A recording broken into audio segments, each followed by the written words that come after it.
இடுப்பு சதை மட்டும் தனியா பேக்ல மட்டும் பெருசா இருக்கும். ஸோ அந்த ப்ராப்ளம் வந்து கம்ப்ளீட்டா கிட்னி ப்ராப்ளமோட யூட்ரஸ் கிட்னி ப்ராப்ளம் ரெண்டும் சேர்ந்து. ஸோ அப்ப சிறுநீரகங்கள்ல கல்லு ஃபார்ம் ஆகும், இல்ல சிறுநீரகங்கள்ல சிஸ்ட் மாதிரி ஃபார்ம் ஆகுது, இல்ல சரியா யூரின் வெளியே போகாம மஞ்சள் கலரா யூரின் போறது, யூரினரி இன்ஃபெக்ஷன் இருக்கிறது, ரொம்ப நேரம் யூரினை ஹோல்ட் பண்றாங்க.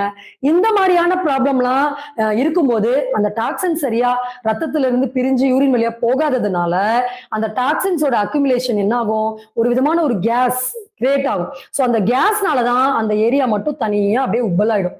அந்த இடத்துல பர்டிகுலரா இப்போ ஒரு டாக்ஸின் வெளியே போனா அந்த இடத்துல பிரஷர் கிரியேட் ஆயிடும். அதை வெளியேற்றுறதுக்காக அதுதான் எல்லா இடத்துலயும் இருக்கக்கூடிய ஊழச்சதைக்கான காரணம்.